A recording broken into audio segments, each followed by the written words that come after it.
Muy buenas tardes, la verdad es que es un gusto para mí estar aquí con ustedes ahora. Mi nombre es Alejandra Membreño, actualmente trabajo para la Fundación Salvadoreña de Desarrollo y Vivienda Mínima, Fundasal, que ya tiene casi 52 años de estar trabajando en el área de hábitat y vivienda aquí en El Salvador. Normalmente, cuando hablamos de hábitat, lo primero que se nos viene a la mente es la vivienda, el componente habitacional, y por supuesto que es parte de lo que involucra el hábitat, pero no se limita solo al componente habitacional. Bueno, se nos vienen un montón de ideas a la cabeza con hábitat, ¿verdad? Entre ellas las que les pongo acá, autoconstrucción, políticas, infraestructura. Bueno, entonces, ¿qué es lo que implica hablar de hábitat? Mucho se ha hablado formalmente en tratados internacionales, ¿verdad? Desde organizaciones como la ONU. Sin embargo, yo les traigo un concepto que es de la Coalición Internacional por el Hábitat de América Latina, JICAL, que dice que el hábitat es el conjunto de condiciones ambientales, físicas e inmateriales que permiten la satisfacción de las necesidades vitales y la supervivencia de una especie. ¿A qué nos referimos con esto?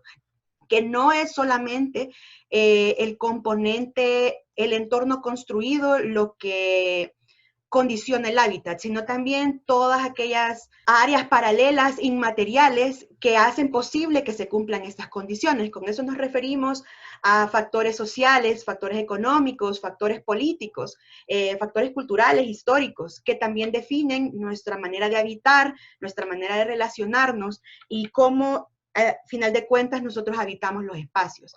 Entonces es sumamente importante tener en cuenta que si bien, por ejemplo, la vivienda en este caso es una parte elemental del hábitat, también hay muchos factores alrededor de eso que juegan un papel importante en su definición y en su condicionamiento, ¿verdad? En general, podemos hablar de tres tipos de producción de hábitat. La producción pública, que es la que está condicionada por el ente estatal, ¿verdad? Por el gobierno que produce tanto vivienda como provee servicios, infraestructura, etcétera. La producción privada, que quizá es la más popular, la que por lo pronto, digamos, es la que está más fuerte en nuestro medio, ¿verdad? Que es la desarrollada por actores privados, generalmente con fines lucrativos o privados. Y luego está la producción social, que en esta vamos a estar hablando en la presentación, que es la producción que no tiene fines lucrativos y que es protagonizada por sus productores, por sus usuarios, ¿verdad?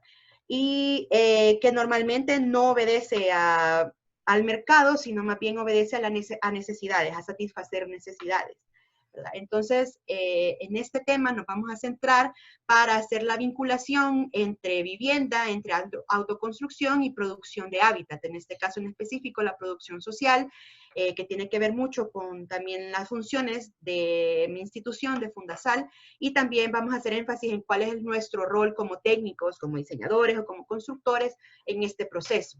No podemos hablar de cosas como utópicas en el sentido de que no vale la pena solo hablarles de cómo deberían de ser las cosas, sino es importante cómo en verdad están, ¿verdad? Entonces vamos a hablar un poco acerca de ciertos aspectos claves del hábitat, empezando por vivienda, pasando por servicios y luego por riesgo, ¿verdad? Empezando por vivienda porque quizás es uno de los temas más sensibles. En El Salvador tenemos un parque habitacional, el total de unidades de viviendas, se calcula alrededor de 1.6 millones de unidades. De ese parque habitacional, el 58% se calcula que es déficit habitacional. Esto es alrededor de las 950,000 unidades en total por el país, con datos oficiales, digamos. De esta, más de la mitad corresponde al área urbana y el resto es área rural. El área urbana se ha estudiado con un poco más de especificidad y se calcula que de esta, 445,000 unidades representan el déficit cualitativo, es decir, que no cumplen con todas las condiciones o características necesarias para poder cumplir con su función habitacional satisfactoriamente, y alrededor de 100,000 unidades son déficit cuantitativo, es decir, hay una carencia total de vivienda, ¿verdad? Otra cosa muy importante de saber acerca de este dato es que el 80% de este déficit se concentra en familias con ingresos menores a 2 salarios mínimos, ¿verdad? Eso es alrededor de menos de $600 de ingresos mensuales, ¿verdad? Es muy importante verlo porque entonces sabemos quiénes son los que están necesitados ahorita de una vivienda, ¿verdad? O quiénes son los que necesitan apoyo para mejorar sus condiciones. Además de eso, ¿verdad? De estar conscientes acerca del problema habitacional en el país, también debemos saber cuál es la respuesta oficial que se tiene. Antes de eso, quiero mencionar que actualmente, en datos estimados, se calcula que el parque habitacional asciende a 1.7 millones de viviendas y de estas, alrededor de 1.3 tienen alguna deficiencia, tienen alguna carencia, ¿verdad? Y esto es casi el 80% total del parque habitacional del país, lo cual indica que hay una gran necesidad de trabajar tanto en hábitat como en su componente habitacional, ¿verdad? En ese sentido, bueno, según datos oficiales del Banco Mundial y de otros actores, El Salvador tiene una creciente demanda habitacional anual de 30,000 viviendas y la producción en general, pública, privada, social, asciende alrededor de los 19,000 de las 19,000 unidades. ¿Qué significa eso? Que ni siquiera estamos supliendo la necesidad anual, mucho menos la histórica, ¿verdad? Y el presupuesto que se da para vivienda en El Salvador es menos del 1% del presupuesto aprobado nacional, ¿verdad? Entonces, sería un poco, incluso con las nuevas disposiciones presupuestarias y las nuevas disposiciones del gobierno, con la instalación de los nuevos ministerios, que antes estaban concentrados en el Viceministerio de Vivienda y Desarrollo Urbano, aún así, lo que corresponde a vivienda, que por lo pronto está concentrado en créditos y en facilidades para adquirir lotes, ¿verdad? No está dando la respuesta necesaria para, en serio, encarar la situación habitacional. Además de eso, hablando de servicios básicos y el tema del agua, que quizás es también un tema bastante sentido, según datos de ANDA, alrededor del 8.7% de la población de El Salvador no tiene acceso alguno a agua potable. Y eso que no tengamos en cuenta la problemática con los que sí, entre comillas, tenemos el servicio, ¿verdad? O si no hacemos, háganse unas preguntas así fáciles en su mente, si alguna vez ustedes han tenido o han sabido de alguien que no tiene agua por días o que no tiene una conexión domiciliar, ¿verdad? Comunidades que se abastecen por cantareras u otro tipo de sistemas, ¿verdad? Y además de eso, tenemos el creciente problema de que el recurso se ha ido agotando y entre 2008 y 2016, solo en el área metropolitana, 45 pozos de abastecimiento ya no producen nada de agua, ¿verdad? En un área que alberga casi el 30% de la población de El Salvador. Es preocupante que nos estemos quedando sin agua, ¿verdad? Además de eso, un tema bastante importante en El Salvador, no me voy a detener mucho porque si no podemos hablar días de esto, es el tema de riesgo, ¿verdad? Porque es importante asegurar el bienestar de las familias, es porque, bueno, casi el 90% del territorio es susceptible a algún tipo de desastre, inundaciones, deslizamientos, entre otros. Y además de eso, casi el 96% de la población está bajo algún tipo de riesgo. Solo analizando estas tres variables así someramente del hábitat, ¿qué conclusiones preliminares podemos decir? Bueno, uno, que el gobierno definitivamente por lo pronto no puede dar una solución a la problemática del hábitat en El Salvador, ni a corto ni mediano plazo. Supera sus capacidades, no tiene ahorita los medios, las herramientas, ni nada claro para poder dar una solución por lo pronto, ¿verdad? Que sea un poco más sistémica y no solamente sintomática, ¿verdad? Además de eso, y en vista de esto, es que se vuelve clara la necesidad de buscar alternativas que no sean de producción pública, que permitan satisfacer las necesidades, ¿verdad? Que en cuanto al hábitat, y mejorar las condiciones para todos y todas, ¿verdad? Y que además de eso, para el largo plazo es necesario asegurar las herramientas, ¿verdad? El marco. En ese sentido es que yo quiero traer a colación la producción social del hábitat. La producción social del hábitat no es algo nuevo, es algo que se ha venido dando históricamente, pero que desde hace alrededor de 50 años se le viene dando nombre.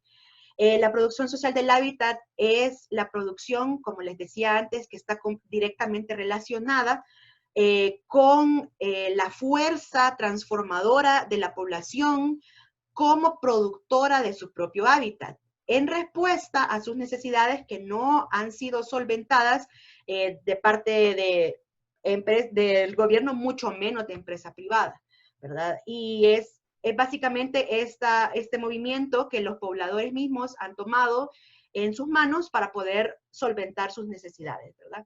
Esta producción se caracteriza por ser un producto sociocultural, ¿verdad? Que está totalmente protagonizado por la población activa, informada y organizada, que se encarga de su gestión y su desarrollo, que se ha vuelto hoy por hoy una alternativa complementaria y estratégica para cómo habitamos nuestros espacios, cómo producimos el hábitat y cómo vivimos nuestros territorios, ¿verdad? Y como les decía antes, es una producción que no se basa en el lucro, es decir, no se busca ningún tipo de ganancia con esto, ¿verdad? Y que está al margen del marco, digamos, legal u oficial, ¿verdad? De la producción formal de la ciudad, como les decía, por todo este trasfondo de que las mismas personas son las que se encargan de satisfacer sus necesidades, dadas las carencias o las deficiencias en la respuesta gubernamental. Todas estas características son claves para hablar acerca de por qué la producción social del hábitat es una producción sostenible en el tiempo, ¿verdad? Forma parte de un proceso integral de mejora de la calidad de vida de las personas, es potencialmente abundante y altamente satisfactorio porque es un producto que viene directo de sus usuarios, ¿verdad? No es algo que alguien más diseña y entrega, sino que es algo que nace de la inventiva, ¿verdad? Y la creatividad del pueblo, ¿verdad? De la gente. Y además de eso, es un fruto cultural y un acto de habitar que está profundamente relacionado al contexto físico e histórico, ¿verdad? Y al entorno social, natural y construido que se tiene, ¿verdad? Es como una respuesta que viene directa del territorio. La producción social del hábitat muchas veces se confunde con la autoconstrucción, y aquí es cuando quiero ya quiero empezar a relacionar los conceptos, ¿verdad? Que la producción social del hábitat es un proceso integral de producción y no solamente de construcción, pero sí abarca una parte de construcción muy importante porque en el caso de la vivienda, ¿verdad? Es como la materialización de todas las metas y sueños de una parte de lo que nosotros queremos lograr. No del todo, pero sí digamos que es una parte importante, ¿verdad? Y en ese sentido, la autoconstrucción es una característica de la producción social del hábitat porque, como decíamos, el proceso está protagonizado por sus usuarios, que en la mayoría de casos se encargan también de construir su entorno, ¿verdad? Su entorno físico en ese sentido, ¿verdad? Edificar vivienda y sus componentes, ya sea individualmente, es decir, en una situación familiar, por autoayuda, o en procesos colectivos, por procesos que normalmente llamamos ayuda mutua, ¿verdad? La autoconstrucción puede ser autogestiva, es decir, cuando uno mismo se encarga de construir, o asistida cuando tiene un grupo de técnicos que se encargan de facilitar y de apoyar el proceso. Puede ser pura cuando las mismas personas son también las que construyen, o mixta cuando también se tiene mano de obra técnica calificada que también ayuda a los procesos. En ese sentido, desde la fundación y desde muchas otras organizaciones que trabajan con el hábitat, se impulsa una autoconstrucción y un proceso de producción de hábitat social asistido y mixto, ¿verdad? En el que se acompaña el proceso y se aporta a la población para una construcción sostenible de su hábitat, ¿verdad? Y asegurar que ésta cumpla con todas las condiciones para asegurar su bienestar.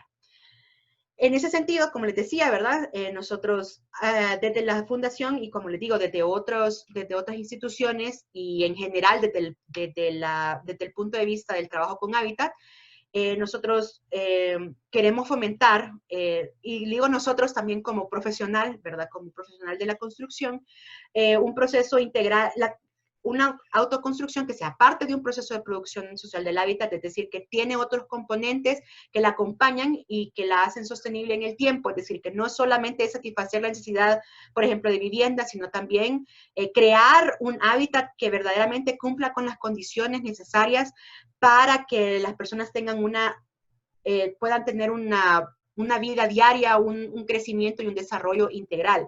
Ahorita con la pandemia nosotros hemos podido ver, por ejemplo, que no es tan fácil decir, bueno, todos a casa, hacemos home office o las clases en línea, ¿verdad? Porque no todos tenemos las mismas condiciones que nos permitan tener todas estas facilidades, ¿verdad? Desde lo más superficial, que digamos es una conexión de internet estable, hasta, por ejemplo, tener agua, tener luz, ¿verdad? Tener silencio, tener un espacio solo para poder estudiar a gusto, ¿verdad? Entonces, todo esto también es parte de una construcción de un hábitat integral y sostenible.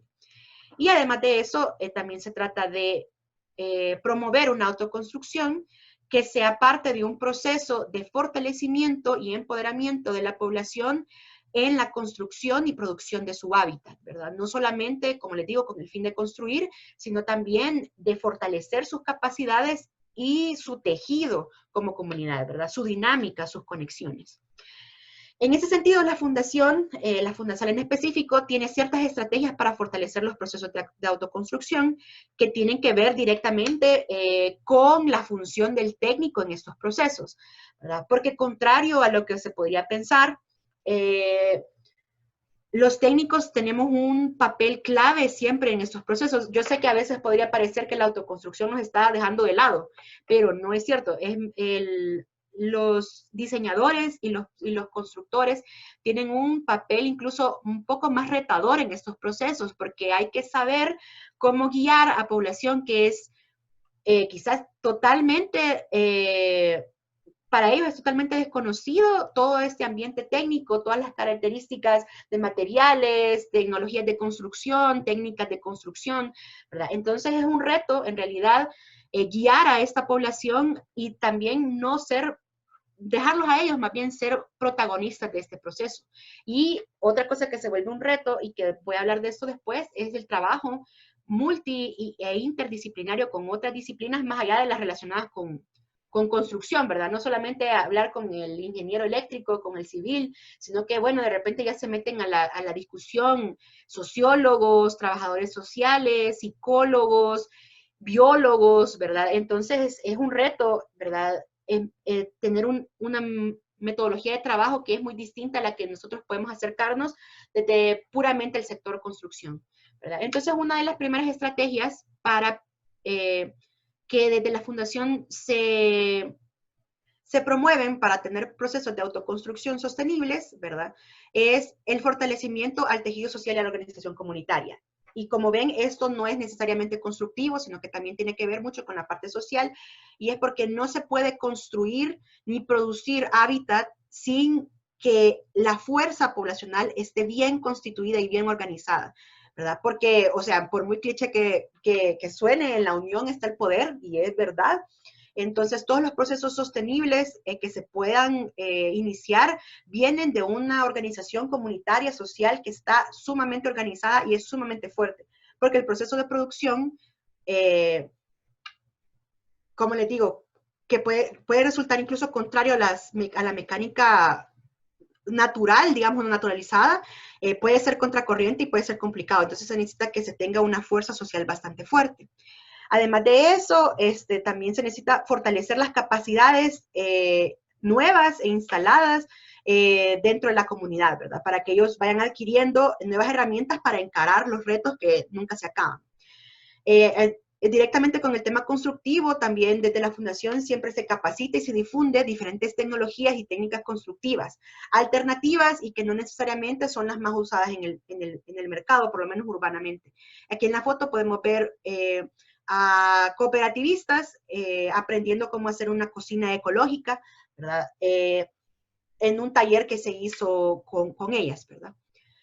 Además de eso, el acompañamiento y el asesoramiento técnico multidisciplinario que les mencionaba es sumamente importante, es decir, no es que nosotros los dejemos varados, ¿verdad? Ellos protagonizan, ellos dirigen, ellos deciden, pero tienen un asesoramiento técnico inquebrantable, ¿verdad? que está con ellos en todos los procesos, antes, después y mucho tiempo después de cualquier proceso constructivo. Y que de muchas disciplinas, ¿verdad? Financiera, social, constructiva, contable, etcétera.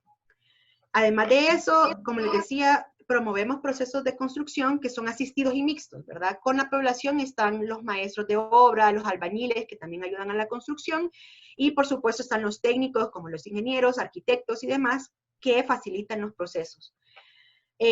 Además de eso, yo creo que es algo sumamente importante, ¿verdad? La promoción de procesos de autoconstrucción que sean solidarios, organizados y responsables, ¿verdad? No solo porque la población está trabajando se pierden los estándares técnicos, sino que con más fuerza se aplican, ¿verdad? Para no perder la credibilidad de estos procesos, pues que sí es viable la producción social del hábitat. Y luego está esto que es la ayuda mutua, que quizás es lo más conocido, que son, bueno, que la ayuda mutua es una herramienta, una metodología de trabajo que ayuda a el desarrollo de las tareas constructivas, ¿verdad?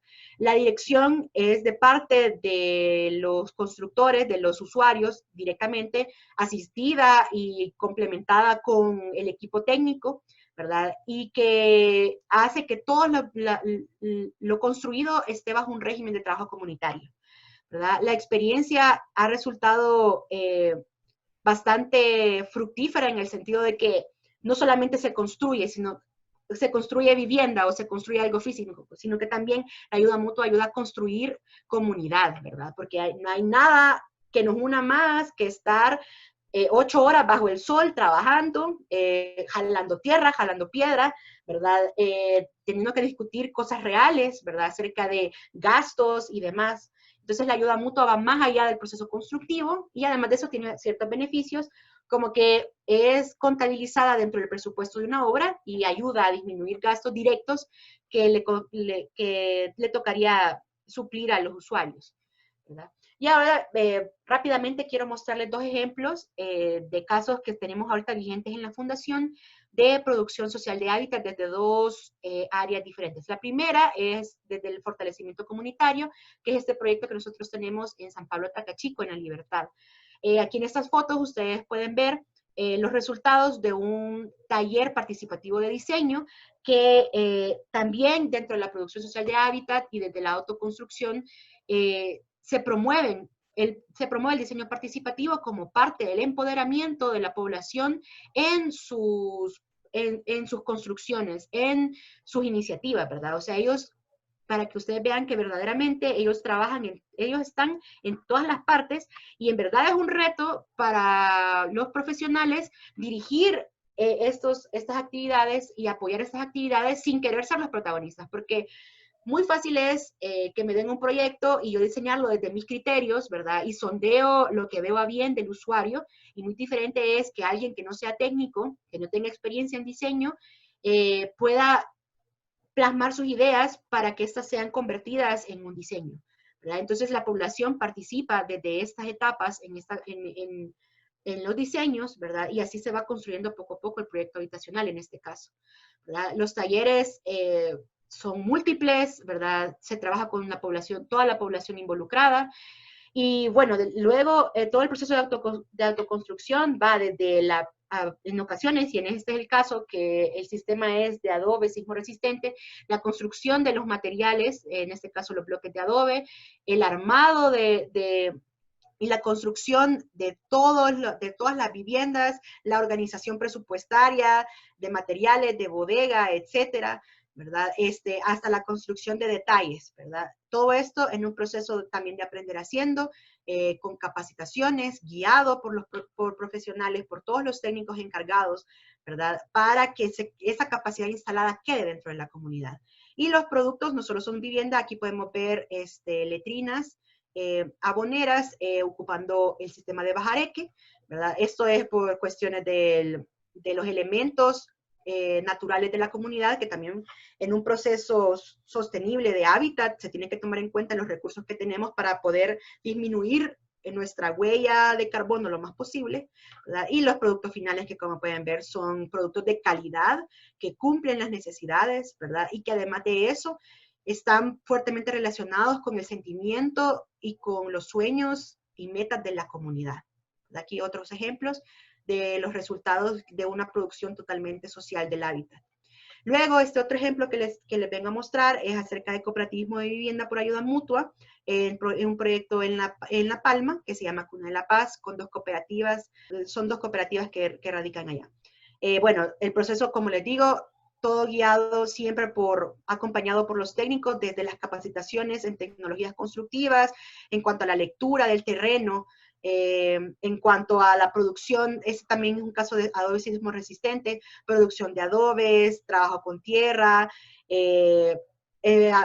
enseñar el sistema, ¿verdad? La jornada de ayuda mutua, de construcción, ¿verdad? Y que va mucho más allá, incluso, bueno, aquí está la construcción de un tanque de agua potable para la comunidad, que también, bueno, como les decía, procesos mixtos, por supuesto que se cuenta con mano de obra calificada, pero también la comunidad forma parte fuerte de la fuerza laboral que construye su propio hábitat, ¿verdad?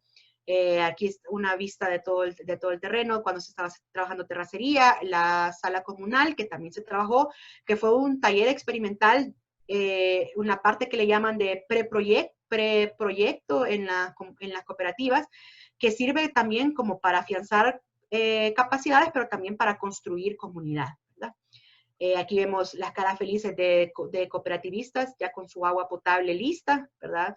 Y este es de los huertos que también forman parte de su hábitat específico del proyecto, ¿verdad? Gente productora de la tierra que necesita este componente que si hubiera sido el proyecto quizá, ¿verdad? De parte de alguna constructora privada, se hubiera negado estos espacios que forman parte del ser de todas estas personas, ¿verdad? Aquí vemos a unas cooperativistas muy activas en la creación de adobes.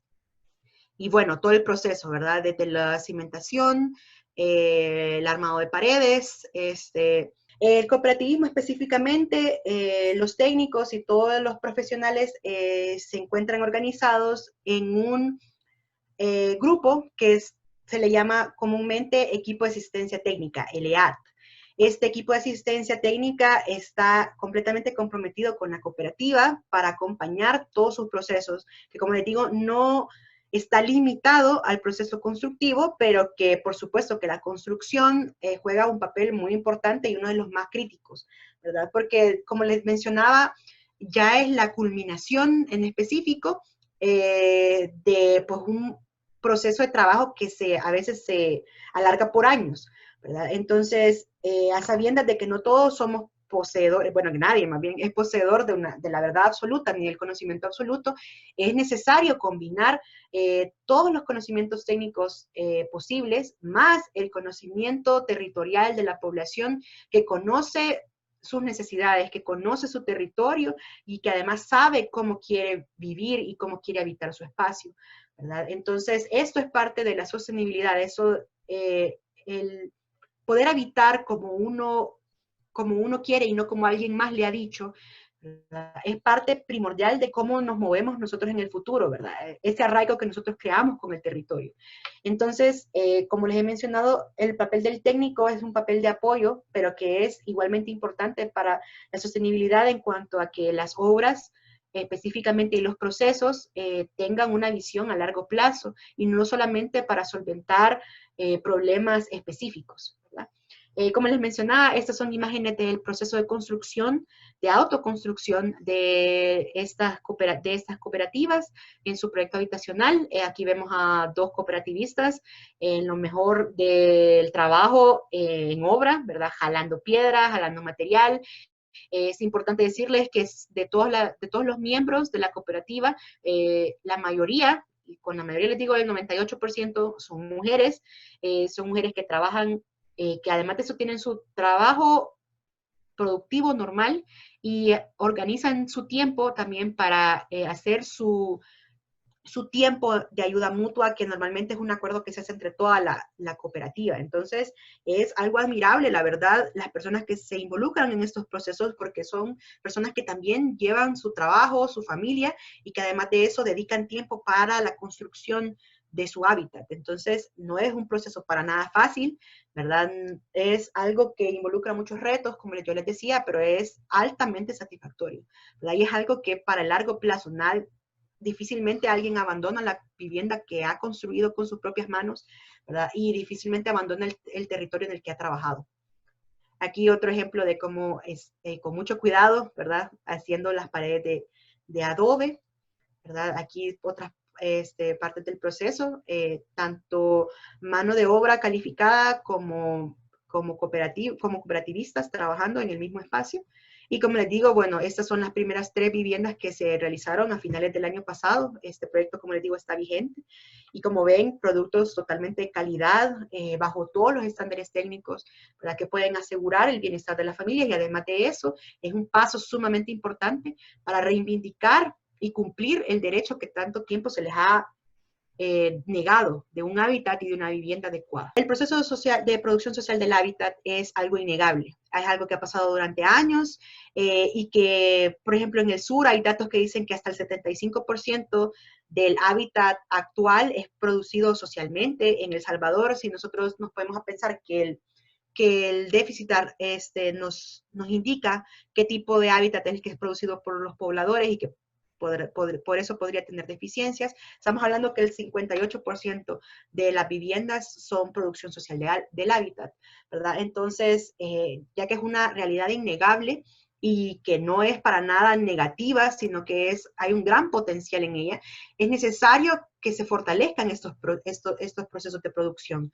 ¿verdad? Entonces, el acompañamiento técnico multidisciplinario se vuelve sumamente importante para que cumpla los objetivos que tiene, ¿verdad? En último caso, ¿verdad? Asegurar el bienestar de las familias, produciendo obras de calidad que cumplan con los estándares, que cumplan con sus objetivos y que sean sostenibles a través del tiempo, junto con todas las medidas inmateriales que las acompañen para que eso se vuelva un paso contundente a la resolución de la problemática del hábitat. Contrario a lo que se podría creer de que la autoconstrucción está dejando de lado a los técnicos y etcétera, ¿verdad? Es en realidad un reto, un verdadero reto para todos los técnicos, porque definitivamente no es algo que aprendemos a profundidad o del todo en nuestro proceso académico de formación, si no tendríamos que estudiar 10 años quizá.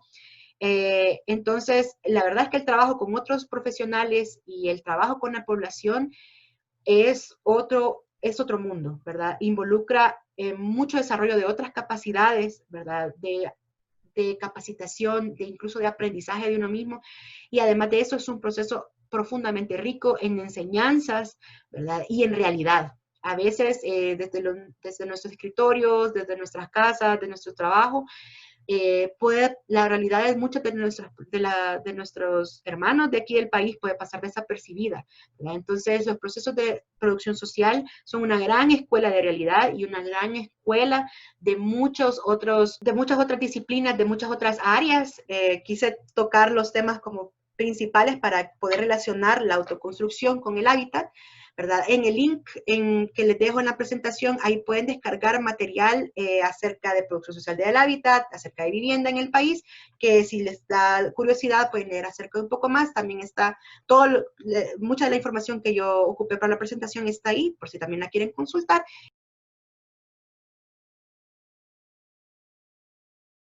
Ok, buenas tardes a todos. Un gusto para mí estar aquí ahora. Muchas gracias, Lizeth, por generar este espacio. Realmente es un tema extremadamente importante, ya como Ale pues, muy bien lo ha ejemplificado, y sobre todo se vuelve muchísimo más relevante ahorita en un contexto como en el que estamos viviendo con la pandemia y también después de las tormentas, ¿verdad? Que creo que todos estamos enterados pues, del nivel de desastre que hubo y también de cómo posiblemente nos vaya a afectar en nuestro día a día. Posterior ya de que salgamos de la cuarentena, muchas de las cosas, de la utilización de espacios públicos incluso van a modificarse, van a tener que modificarse, no vamos a tener opción.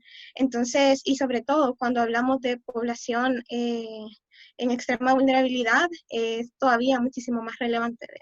En esta ocasión, pues estamos hablando de la autoconstrucción del hábitat. Las 3 preguntas generadoras que se nos hicieron inicialmente para este espacio eran: ¿qué entendemos por autoconstrucción del hábitat? ¿Qué estrategias se llevan a cabo en sus instituciones para fortalecer las habilidades y técnicas en la autoconstrucción y cuáles son sus experiencias con autoconstrucción. No se las voy a ir respondiendo así tal cual, vea una por una, pero voy a intentar como presentarles la foto general de lo que hacemos en Techo, para que ustedes puedan entender qué es lo que nosotros como Techo entendemos por autoconstrucción, ¿ve? Y cómo nosotros lo trabajamos. Entonces, para comenzar, yo primero me ponía a pensar cómo entrar, vea, en este tema y qué se nos viene a la cabeza cuando pensamos en autoconstrucción, vea, automáticamente, y a pesar pues de mi trabajo, yo siempre me pongo a pensar en estos videos que particularmente a mí me encantan, ya me he visto en la madrugada desvelándome viendo los videos de estas personas de la India construyendo piscinas, así como en términos generales, y así como reduciéndolo a lo mínimo el concepto, podemos entender como la autoconstrucción como un proceso constructivo mediante el cual una familia o una comunidad se abocan a construir su propia vivienda, en este caso también su propio hábitat. ¿Vea? A mí particularmente lo que más me llama la atención de estos videos son las herramientas con las que estas personas trabajan. Si se fijan, no son herramientas muy sofisticadas, ni eléctricas, ni nada, sino que son herramientas bastante sencillas, con las que hacen maravillas, ¿vea? En la construcción. Entonces, y esto particularmente sí me llama la atención y lo traigo a colación precisamente porque es algo que vamos a ver en el resto de esta exposición. Entonces, ya tomando esto como base y que ya todos estamos en el entendido de algo básico como el concepto de la autoconstrucción, se los voy a explicar desde la perspectiva de la organización, y para eso primero vamos a entender pues quién es Techo, ¿verdad? ¿Qué hacemos? ¿Por qué lo hacemos? Y finalmente, ¿cómo lo hacemos? Entonces, Techo es una organización presente en 19 países de Latinoamérica y busca la superación de la pobreza de millones de personas que viven en asentamientos populares. Acá en el país las conocemos como comunidades, a través de la acción conjunta de sus habitantes, y jóvenes voluntarios y voluntarias, gobiernos locales, empresa privada y otros actores. Acá les he marcado este término de acción conjunta en negrito, porque nosotros como Techo no utilizamos términos muy como técnicamente que se escuchen muy sofisticados, muy complicados, sino que más bien intentamos simplificar esos conceptos a forma de que cualquier persona que esté leyendo esto pueda entender lo que nosotros estamos hablando. Entonces, cuando yo les hable, por ejemplo, como de esta acción conjunta, de trabajo comunitario, de trabajo en conjunto, de participación del voluntariado, incluso, estamos hablando de autoconstrucción del hábitat. Entonces, y bueno, y acá también como acotar algo súper importante para nosotros, y es que como nuestros dos elementos principales, algo que definitivamente no puede faltar y que sin eso no funcionamos como organización, son los voluntarios y obviamente las familias de las comunidades. Entonces, sin estos dos elementos, cualquiera de los dos, no podemos hacer absolutamente nada del trabajo que nosotros desarrollamos día a día.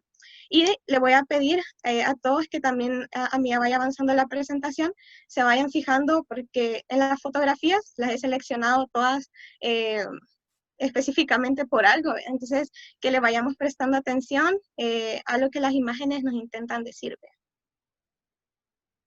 Bueno, ¿y qué hacemos?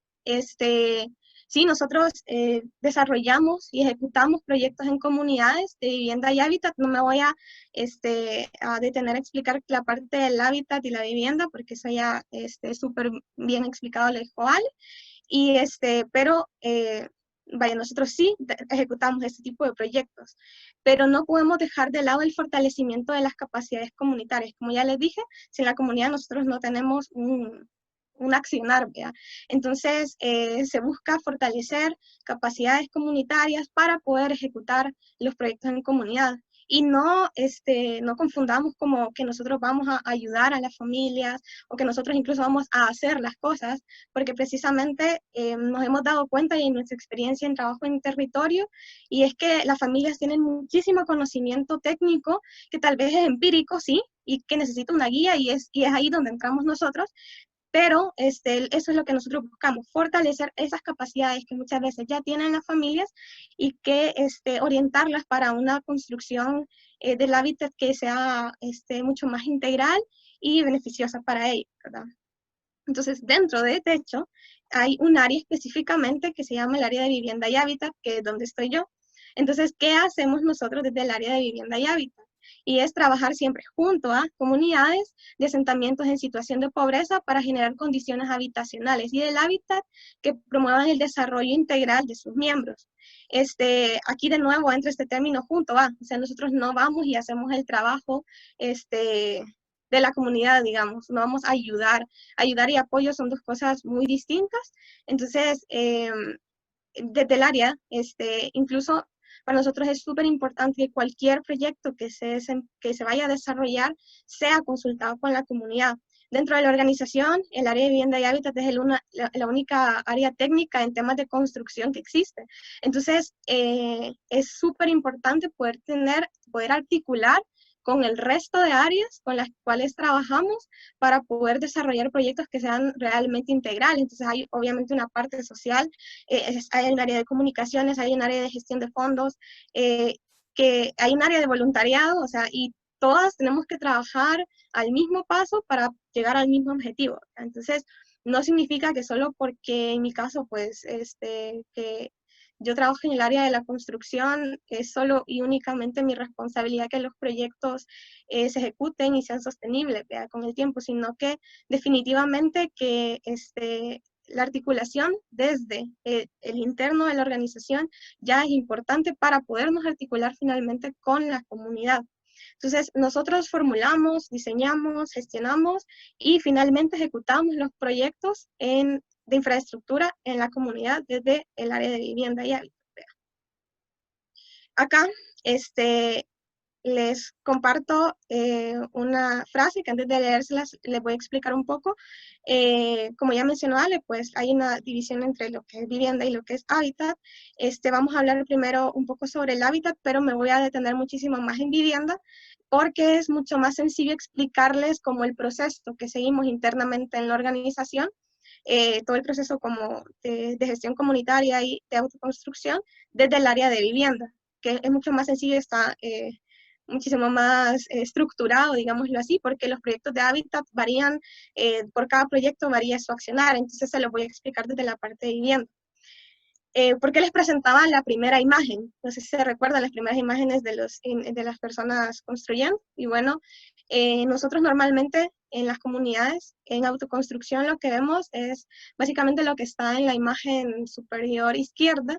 En la parte de atrás podemos ver una casa de lámina que sí ha sido también autoconstruida, ¿verdad? Entonces, como ya les decía, probablemente sí, hay conocimientos de autoconstrucción las familias, pero lo que queremos hacer es que estos conocimientos pasen, trasciendan y se conviertan en lo que estamos viendo en la imagen de la derecha y probablemente muchísimo más que eso.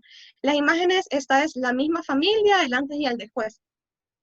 Esta es una comunidad que se llama La Hojita, está en San Diego. Y bueno, ahora seguimos con la frase de Alejandro Aravena. Dice, era muy importante cometer todos los errores antes de empezar a construir, porque primero era un problema complejo. Segundo, era con subsidios de familias que reciben esos subsidios una única vez en la vida. Por mucho que se requería innovación, no puedes experimentar y no puedes equivocarte con una familia que solo una vez en la vida va a recibir una casa. Y se los pongo en contexto con lo que nosotros hacemos. Como ya les mencioné, nosotros trabajamos con voluntarios y familia. Entonces, nuestros voluntarios no necesariamente y la mayoría no tienen ningún tipo de relación con el sector de la construcción. Nosotros tenemos psicólogos, tenemos economistas, antropólogos, bueno, sí, estudiantes de ingeniería eléctrica, los menos que tenemos son estudiantes de ingeniería civil y arquitectos. Entonces, ¿cómo nosotros hacemos para que estas personas sean quienes construyan finalmente o ejecuten los proyectos en campo y teniendo en consideración esto, que no podemos experimentar, no nos podemos equivocar? Un clavo mal puesto es probablemente un error que queda en la vivienda y es finalmente una vivienda que es ocupada por estas familias. Entonces, a mí por eso me parece súper importante, siempre saco a colación esta frase, y es sobre el proyecto elemental, que los recomiendo muchísimo que lo busquen, de Alejandro Aravena en Chile. Entonces, ¿cómo nosotros logramos que que ejecutar estos proyectos en territorio, con voluntarios, con familias que no tienen ninguna, tal vez, recorrido académico en este sector. Entonces, en este caso es mediante el desarrollo de soluciones de vivienda y hábitat que responden principalmente a 5 lineamientos, desde su formulación y planificación hasta su ejecución final. La primera es la participación. Cuando nosotros estamos y nos sentamos a proyectar o a formular cualquier tipo de proyectos, nosotros tenemos que ya tener en mente que tiene que existir una participación activa del voluntariado, de las familias. También nosotros contamos con un voluntariado corporativo, es decir, son personas que probablemente llegan al techo una vez al año. Las empresas financian algún tipo de proyecto, entonces las personas que están dentro de esta empresa participan de la construcción y nosotros tenemos que tener en consideración de antemano, antes de sentarnos a diseñar incluso, que estas personas van a estar participando de la construcción y que las familias también van a estar participando de la construcción. Segundo, la transparencia. La transparencia en todos los niveles posibles, desde que las familias tienen que saber quién financió el proyecto que se está construyendo, hasta la transparencia de cómo nosotros, como área, tenemos que rendir hasta el último centavo que se gastó en el proyecto. Así que si no le ponen atención a las clases de tecno ahorita y a la presupuestación, créanme que van a tener problemas más adelante. Particularmente a mí siempre me gustó tecnología en construcción, entonces esta parte para mí resulta bastante sencilla, pero aún así tiene su reto bastante grande. Entonces, la transparencia y generar como esta idea desde el momento de la formulación de los proyectos, porque también tenés que rendir estos proyectos a la empresa que está financiando. Entonces, todos los proyectos tienen que ser muy, muy ordenados en todo lo que se esté haciendo. Por muy sencillo, digamos, hasta ahorita, entre comillas, que parezca la vivienda de emergencia que construimos, tiene su proceso que es bastante complejo también. Luego, la corresponsabilidad. La corresponsabilidad se refiere a que nosotros como techo tenemos ciertas obligaciones con la familia, como por ejemplo, si nosotros nos comprometemos a ejecutar el proyecto de una cancha en la comunidad, nosotros nos estamos comprometiendo con la comunidad a hacerlo, a terminarlo en tiempo y forma, a que obviamente no dejar nada incompleto, nada mal, todo tiene que quedar prácticamente perfecto, ¿verdad? Tal como se los prometimos, así tiene que quedar en terreno. Entonces, entre otras cosas que también nosotros como techo nos comprometemos con las familias.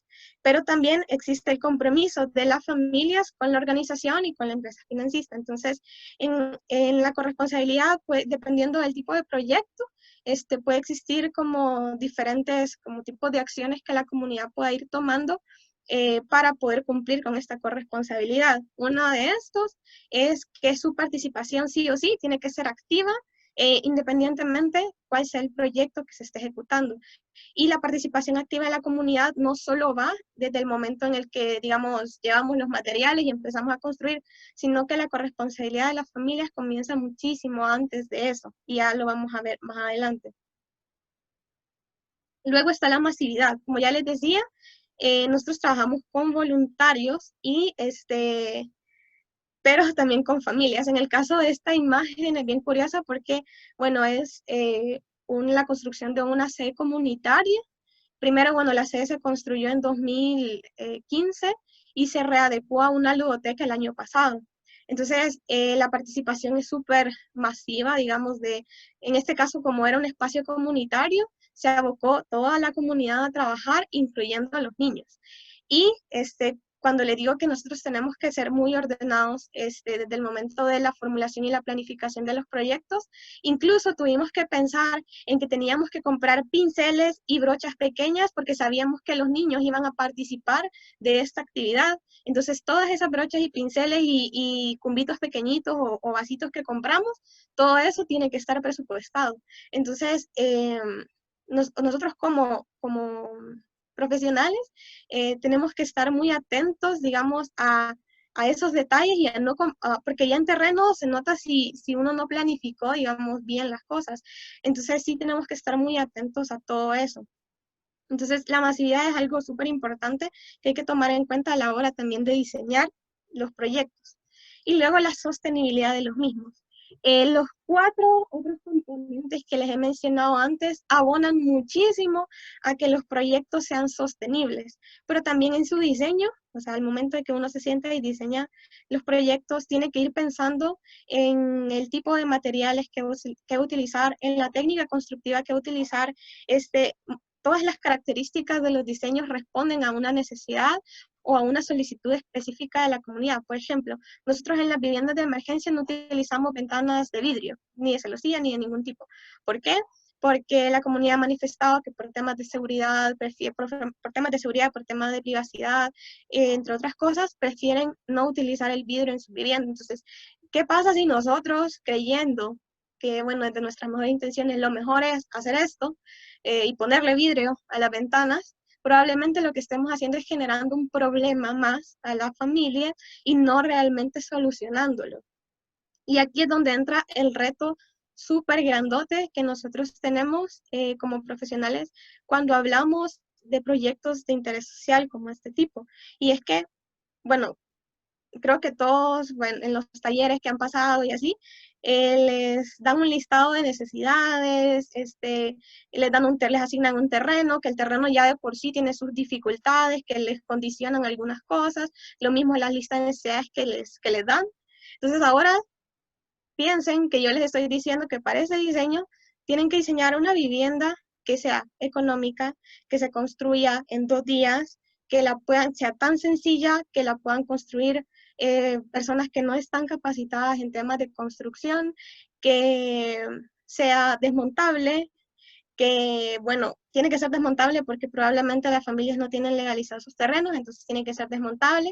Encima, ustedes tienen que considerar que tiene que existir transparencia, participación, corresponsabilidad, sostenibilidad y masividad en este proyecto. Entonces, eh, realmente es un trabajo bastante complicado, pero pues a medida uno también va experimentando, va conociendo las comunidades, las familias, las necesidades específicas, con el tiempo se va volviendo como un poquito más sencillo dar respuesta a estas necesidades. ¿Ya? En el caso de la foto de en medio, esta foto que ven acá, esta persona, que es Don Toño, líder de una comunidad, está haciendo la construcción de una banca. Entonces también en esos detalles nosotros tenemos que tener mucho cuidado a la hora de diseñar. Bueno, primero, los proyectos de infraestructura comunitaria, que como les decía, pueden variar. Este es el interior de la ludoteca que les comentaba que se ambientó el año pasado. Dentro de los proyectos de infraestructura comunitaria como organización, nosotros pues tenemos una amplia gama, digamos, y por eso ahorita les he puesto como algunos ejemplos, no son todos los que nosotros hemos desarrollado, pero en este caso, son construcciones dispuestas para el uso y servicio de la comunidad, mejorando el desarrollo de la vida comunitaria y cotidiana, como reunirse, recrearse, movilizarse, como por ejemplo equipamiento comunitario, espacios de reunión, mejoramiento en cuanto a movilidad como veredas, aceras, calles, etcétera, espacios de recreación, como parques, plazas, canchas deportivas. Aquí hay otra que no he puesto, que es que entra en equipamiento como el mobiliario, comunitario. Entonces, todo este tipo de proyectos tienen que entrar dentro de los 5 lineamientos que les acabo de mencionar. O sea, no podemos de ninguna forma pensar en una cancha que no sea sostenible o que nosotros le pongamos grama sintética, por ejemplo, y la comunidad no va a tener cómo darle mantenimiento a esa grama, entonces el proyecto probablemente se arruine en un par de meses. Entonces, por eso es súper importante.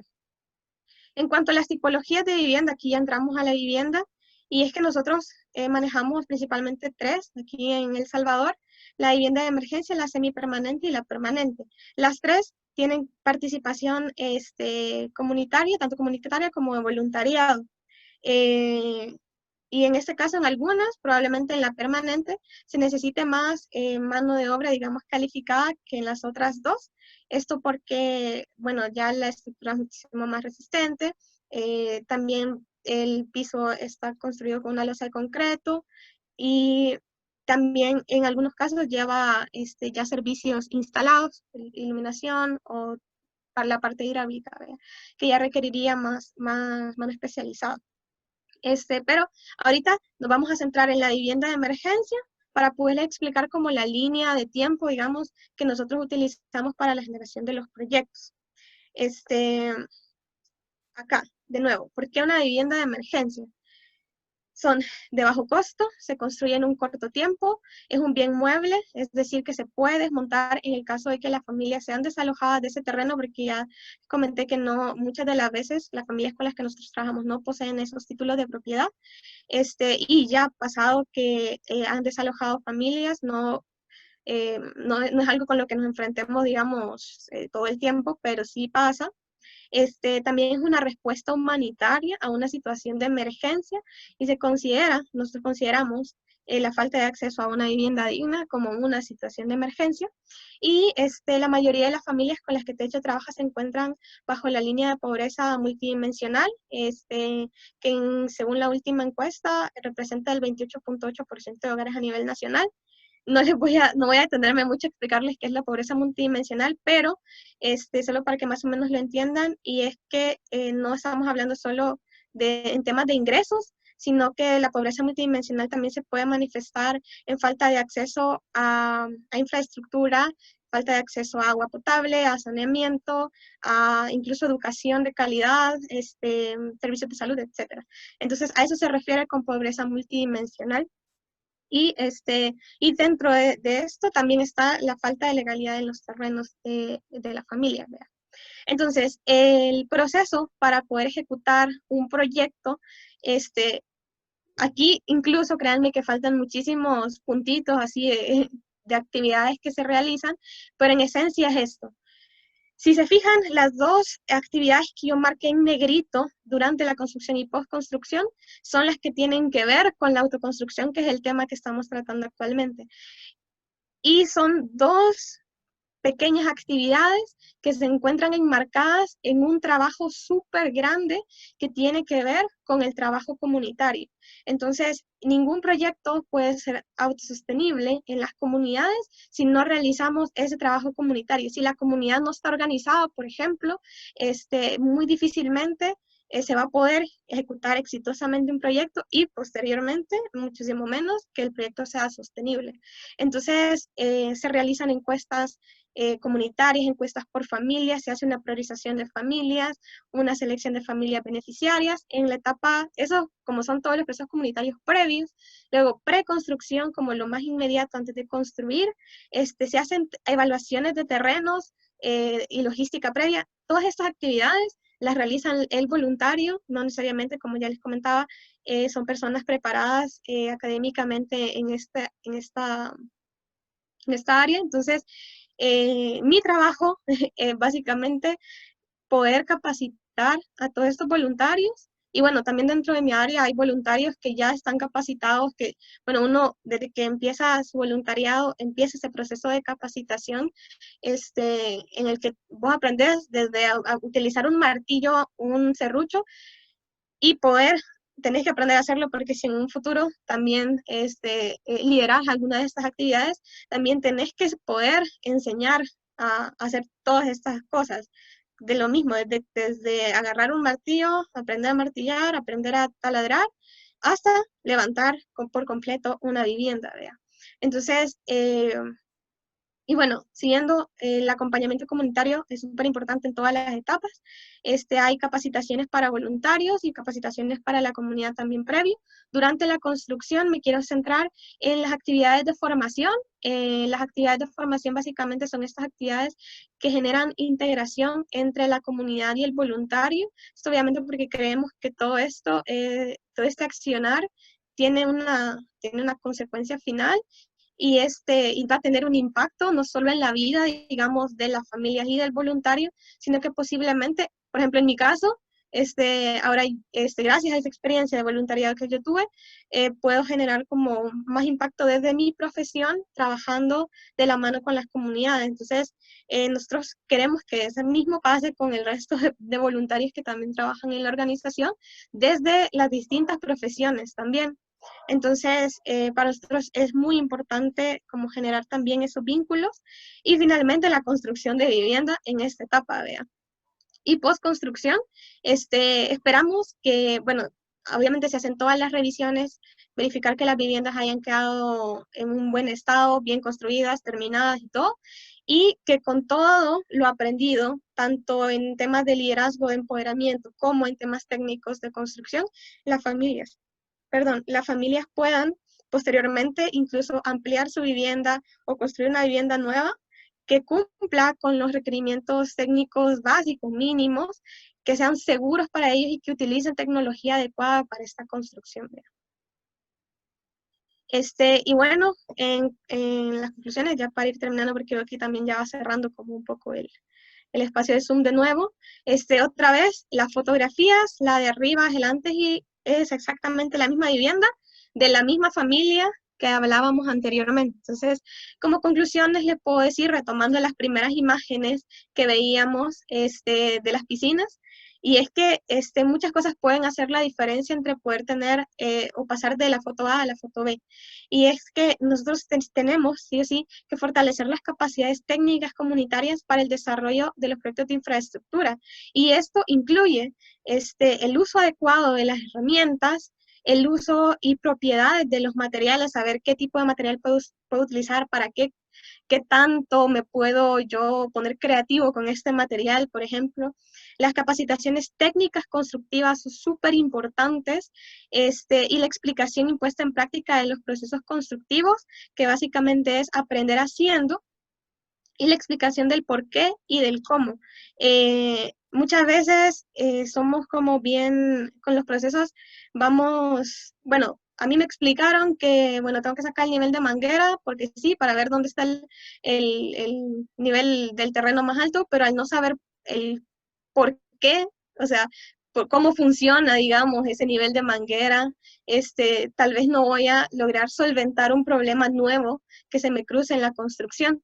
Y no voy a lograr, si no logro yo entender bien, así al detalle, lo que estoy haciendo, muchísimo menos voy a podérselo explicar a alguien más. Y eso es muy importante para todos, o sea, en todos los sentidos, incluso cuando uno enseña, creo que les no me va a mentir, uno tiene que realmente, de verdad, entender bien las cosas y para explicar de forma súper sencilla, lo más sencillo posible, cómo se hacen, ¿verdad?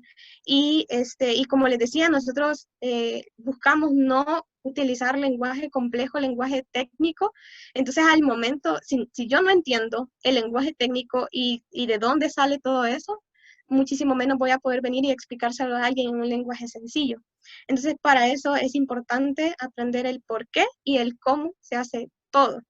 Entonces, bueno, por el momento ahí termino. Espero que tengan como el panorama macro de qué hacemos. Y pues cualquier cosa, igual también aquí les dejo mi contacto.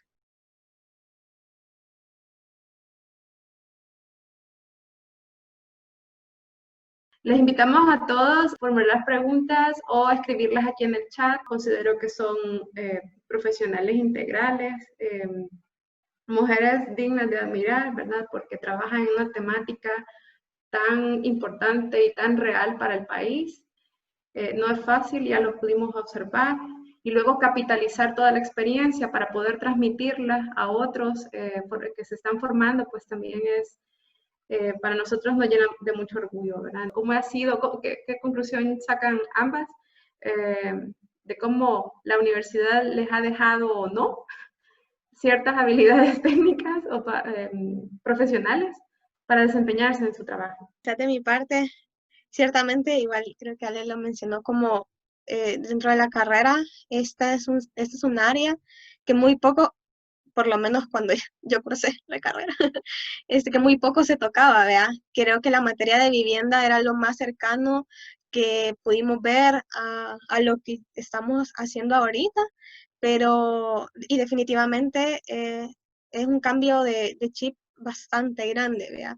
Porque incluso de proyectar en el imaginario de tengo todo el presupuesto del mundo para poder ejecutar un proyecto, a decirme, mira, tenés como $1,000 nada más para poder construir este montón de cosas, vea, para una comunidad.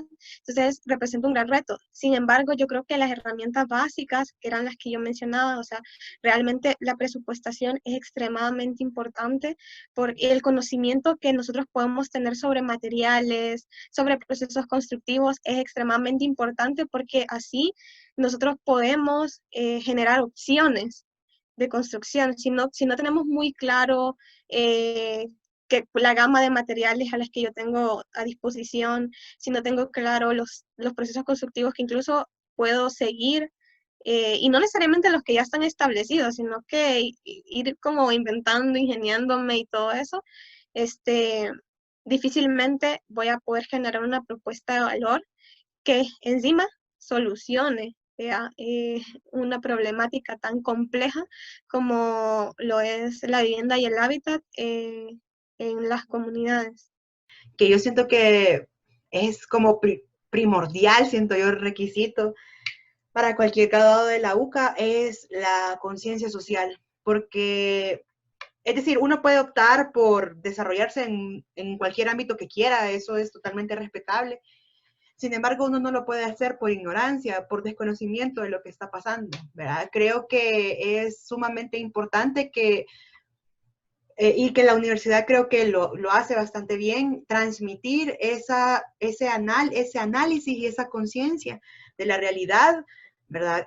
Clara, analítica, ¿verdad? Para que no seamos profesionales ciegos, sino que sepamos en qué nos estamos moviendo. Creo que esa es una de las primeras cosas que siento que en general la universidad me transmitió y que bien me acuerdo la primera vez que leí una editorial del padre Tojeira, que, o sea, yo después de eso ya no volví a ser la misma, siento yo, porque fue una gran cachetada de realidad, pero que creo que es sumamente importante y que no podemos alejar de la enseñanza académica de la UCA con su proyección social. Creo que es como bien importante y es parte de la identidad del profesional de la UCA. Saludamos con mucho afecto también a Magda Castellanos, ingeniera de la UCA, y aquí está, dice, ella está escribiendo en el chat: felicidades a ambas, el trabajo que realizan y las instituciones que representan hacen un esfuerzo enorme por reducir el déficit habitacional en nuestro país y dar oportunidad a las familias de mejorar cualitativamente su entorno de vida. Nicole, haga su pregunta, por favor.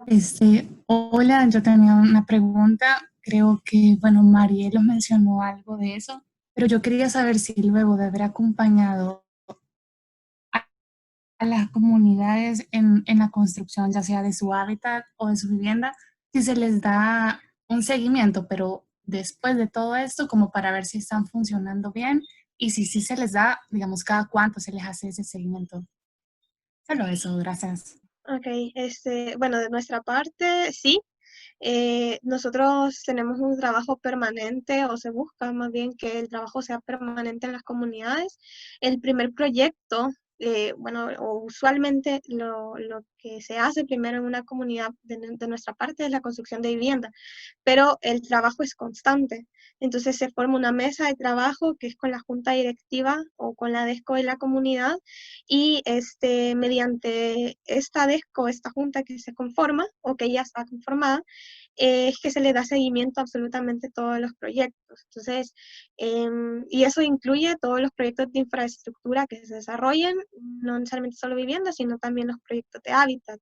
Idealmente se busca que se haga una evaluación a los 6 meses y al año, como en el corto tiempo, para poder ver primero si la vivienda ha sufrido algún deterioro, digamos, o el proyecto en general ha sufrido algún deterioro por mala construcción o por cualquier tipo de desperfecto que se haya tenido, o si esto está como en orden, vea. Y posteriormente,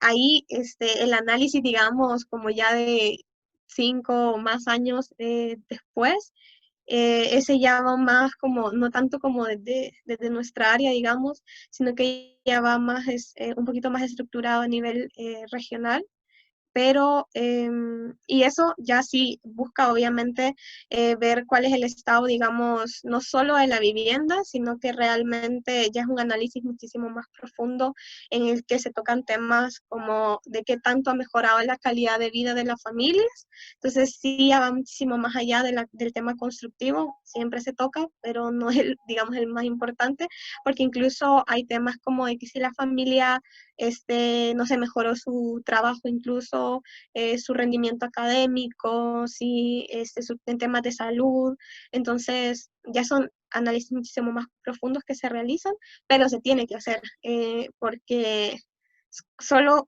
con eso podemos saber que un programa, un proyecto ha sido exitoso. En realidad, desde un principio, todo el tema del fortalecimiento y la capacitación se tira para la autonomía y la independencia de las comunidades en sus propios procesos, ¿verdad? Porque siempre se le va a tirar a que los protagonistas sean, y los autogestores sean los mismos usuarios, las mismas comunidades. Sin embargo, por supuesto que se les da un acompañamiento, por ejemplo, en el caso de las cooperativas de vivienda, hay una fase posterior a la construcción que se llama la de convivencia, que, bueno, unos cooperativistas dicen que es la más difícil. Yo estoy segura que sí, porque ya es la hora de, bueno, ya no tenemos que paliar, ya no tenemos que jalar nada, sino que tenemos que convivir unos con otros, y eso es un poco contrahegemónico, ¿verdad? Así como vivir en comunidad, así como una unidad, pueden surgir problemas, y por ello, y como bien dice Marielos, los problemas no solamente son constructivos, sino que también surgen otros tipos de problemas que involucran pues el acompañamiento de diferentes técnicos, de diferentes ramas, ¿verdad? Hay proyectos que ya tienen quizá más de 20 años de haber sido ejecutados, y aún así se sigue teniendo contacto con estas personas, se sigue teniendo una estrecha relación, especialmente de parte de ejecutores, tanto sociales como técnicos, ¿verdad? Porque lo que se compartió fue en realidad no solamente un proyecto habitacional, sino que se compartió una parte de la vida sumamente clave para las personas. Entonces el vínculo que se crea es bien bonito y es bien fuerte. Entonces es bien difícil que el técnico salga por completo del proyecto, ¿verdad? Siempre se forma un lazo bien fuerte con la comunidad, y eso permite que pues se siga apoyando en lo que se puede. Muchas gracias por su participación, Nicole. Gracias a ambas. Aquí tenemos una pregunta de Brian y después una pregunta, aquí dice Nicole que gracias en el chat. Y me gustaría saber sus opiniones sobre los principales problemas de la distribución urbana en nuestra capital, enfocados en cada uno de los temas en los que nos han hablado, ¿verdad? Muy bien, interesante pregunta, Brian. Después de Brian hay una pregunta de Raquel, o un comentario de Raquel Rodríguez. Lastimosamente, nuestra planificación urbana de ciudades ha estado bien alejada de la realidad ambiental que se tiene. Entonces, de los recursos que se tienen y de los servicios naturales que tenemos y de su calidad. Entonces, me parece que ha sido un poco abrasiva, un poco destructiva, ha crecido en horizontal, ¿verdad? Abarcando mucho del territorio y disminuyendo la calidad de nuestros ecosistemas y de nuestro territorio, ¿verdad? Que en realidad afecta directamente a nuestra calidad de vida. Le han dado la espalda a realidades que pasan, ¿verdad? Que están en los territorios, pero que la ciudad formal no puede abrazar. Entre esos, y hablando acerca de hábitat, está la producción social, están todos los asentamientos precarios dentro de zonas urbanas que deberían estar totalmente equipadas, ¿verdad? Y que aún así tenemos comunidades que están justo a la par de centros comerciales, de asentamientos formales totalmente equipados, que no tienen agua, que no tienen servicio de aguas negras, que no tienen equipamiento urbano, mucho menos espacio público, ¿verdad? Entonces son contrariedades en los mismos espacios que en realidad dejan mucho que desear en cuanto a nuestra planificación, ¿verdad? Porque no ha habido una intención formal de aceptar esto como parte de nuestra realidad para poder empezar a planificar alrededor de eso. Pero sí ha sido una planificación bastante eficiente, sobre todo tomando en consideración, bueno, tomando en cuenta que no se ha tomado en consideración a las comunidades. obviamente vemos, hay un tema que a nosotros no nos gusta para nada y es hablar de marginalidad, y es que realmente muchas veces se deja y ya de por sí lo podemos ver en colonias privadas que no cuentan, digamos, con un sistema de alcantarillado o conexiones a red. Y esos son problemas en residenciales con mucho dinero, que se le ha invertido mucha plata, que realmente hay un público el que está pagando mucho dinero por eso. Pero ahora, ¿qué pasa con las comunidades que realmente están siendo completamente olvidadas y marginadas de esta planificación que se ha estado haciendo? ¿Ya?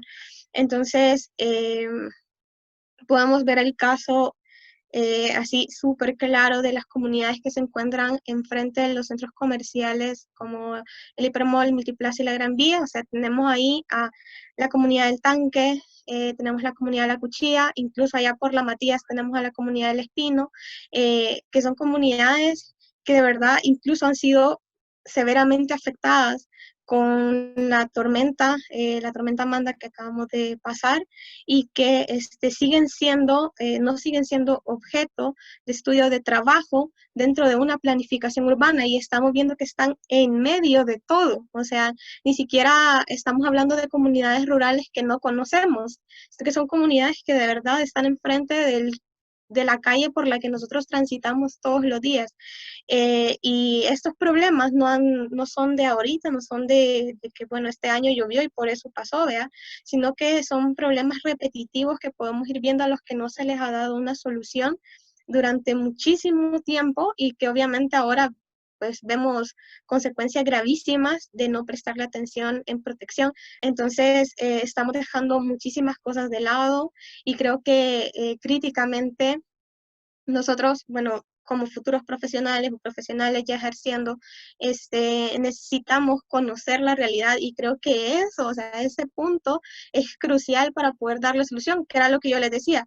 Si yo planteo desde mi imaginario una respuesta, probablemente lo que yo voy a estar generando es un problema más, porque no estoy conociendo realmente la realidad en la que están viviendo miles de familias. Ni siquiera son un par de comunidades en el país, son miles de familias que están viviendo estos problemas a diario y a las cuales no se les están generando respuesta. Entonces, pero ¿cómo es posible que haya tanta gente viviendo en esta situación y no se les está dando una solución? Y es precisamente porque desconocemos el problema de raíz, o sea, que es comprender el problema. Incluso ahí les recomiendo mucho la lectura de La pobreza multidimensional del PNUD, porque eso es clave para poder responder a este tipo de problemáticas, porque mientras nosotros no seamos conscientes de todo lo que abarca, o sea, porque no es solo ir y poner una colonia, ir y poner una vivienda, ir y poner una escuela, o sea, no se trata de eso, sino que es un problema muchísimo más estructural, muchísimo más grande de lo que incluso para nosotros representa como arquitectos. O sea, aquí intervienen muchísimas otras profesiones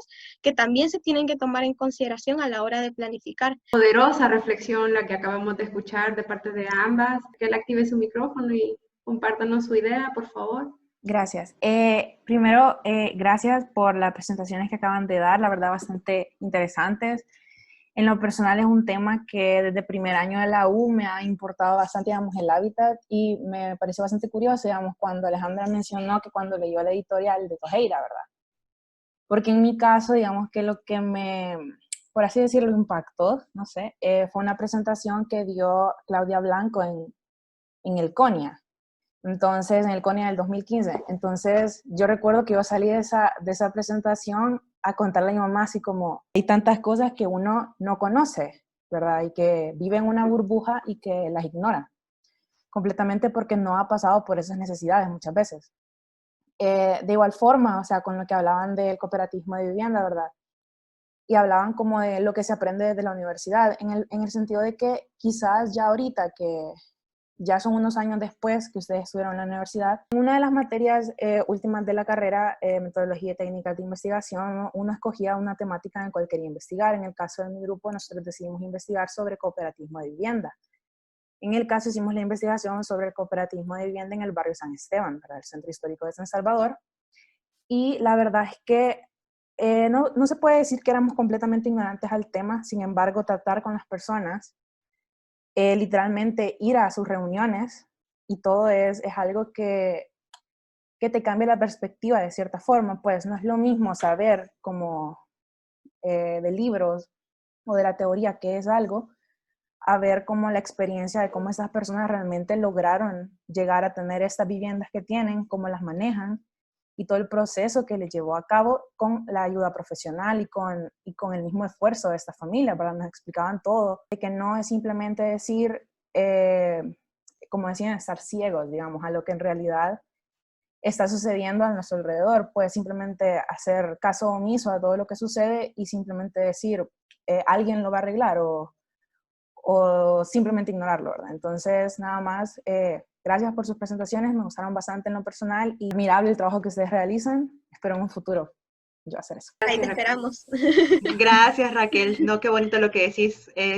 Claudia, nuestra directora, también es arquitecta UCA. Sí, creo acordarme muy bien de esta presentación, era de mejoramiento de barrios, si no me equivoco, en el CONIA 2015. Bien impactante, yo te entiendo, porque, cabal, como vos decís, es una realidad que usualmente nosotros nos pasa desapercibida totalmente, ¿verdad? Que desconocemos. Las carencias que tiene nuestro país, que sufre, no son solo culpa del gobierno, no son solo culpa de la clase poderosa, todos tenemos responsabilidad en ella, todos. Porque en realidad, aunque ustedes o yo no tengamos mucho, así decir, ay, que tengo una vida bien ostentosa, a la par de personas que no tienen ni lo mínimo, todo lo que nosotros tenemos es un privilegio. Entonces, lo que nosotros gozamos, en realidad, es una deuda que nosotros tenemos con todos ellos. Comentarles como mi experiencia. La primera vez, yo honestamente para cuando yo entré a ser voluntaria todavía iba a la mitad de la carrera y no me interesaba mucho ni en la política, ni en los problemas sociales, nada. Pero bueno, salió esta oportunidad de hacer mis horas sociales, hacer voluntariado en techo y me fui. Yo no tenía la más mínima idea de lo que iba, o sea, me habían contado, era como, bueno, son 2 días, la aguanto. Pero créanme que el impacto que yo sentí al poner por primera vez un pie en una comunidad y de verdad descubrir y ver con mis propios ojos qué significa la palabra pobreza, porque para mí eso era un concepto y nada más antes de eso. Entonces, realmente como ponerle nombre, ponerle rostro a esa definición, a mí me cambió completamente la vida y fue ahí donde yo decidí reorientar, o sea, mi profesión por completo, vea. Entonces, ha sido todo un proceso, no crean como salirse de la burbuja, incluso parece ser como que para mí fue como esa actividad la que marcó, realmente no, fue todo un proceso de constancia, de trabajo, de leer, de informarme, reorientó mi vida profesional, vea, y es precisamente por eso que estoy acá. Y sí, de igual, bienvenida a esta vida y esperamos pues que también te desarrolles y te desempeñes también en este campo y cualquier otro pues que también esté interesado en desempeñar su vida profesional en la parte social, pues créanme que sí es súper gratificante saber que tu conocimiento, o sea, que todo el empeño, o sea, no es solo como un trabajo y un proyecto y así, que, o sea, yo me pongo a pensar como todo lo que yo viví en toda mi vida universitaria, todas las desveladas, todas las lloradas que di, todo, le está sirviendo a alguien, o sea, de verdad, alguien puede tener una mejor calidad de vida precisamente por esas lloradas y esas desveladas que yo me di en la UV. Y ahí como dato curioso, Ale y yo hicimos nuestra tesis juntas y era de vivienda de interés social. Entonces creo que eso también como que terminó de definir lo que las dos queríamos hacer, porque ahí es cuando Ale ya empieza a trabajar en Fundasal y yo me voy para techo, ya más formalmente. Entonces, sí, es realmente como aprovechen muchísimo esta experiencia. Si ya están terminando igual, incluso su tema de tesis, también aprovechenlo muchísimo porque eso también puede ser muy definitivo en lo que ustedes hagan más adelante. Quiero nuevamente mis felicitaciones a la labor que están desarrollando.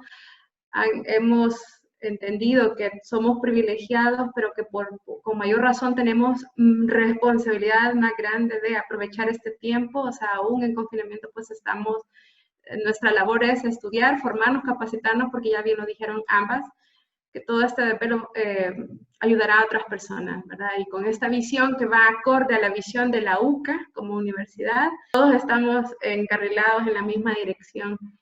Marielos, Alejandra, muchísimas gracias. Saludos a todos sus colegas profesionales también de las instituciones, muchos de ellos exalumnos de la universidad. Nuestro afectuoso saludo a todos y a todas. Dice Magda, la ingeniera Magda, un abrazo a Magda, ¿verdad? Gracias, Liz. Me parece tan importante abrir este espacio desde la academia y dar este brochazo de conciencia a todos los estudiantes, sin duda. Creo que todos cerramos el ciclo audiovisual de tecnología en arquitectura, ciclo 01-2020, desde el confinamiento y la hiperconectividad. Muchísimas gracias a todos. Bueno, pues hasta luego. Hoy sí, adiós, gracias. Adiós, Nos vemos. Gracias. Gracias. Adiós. Cuídense.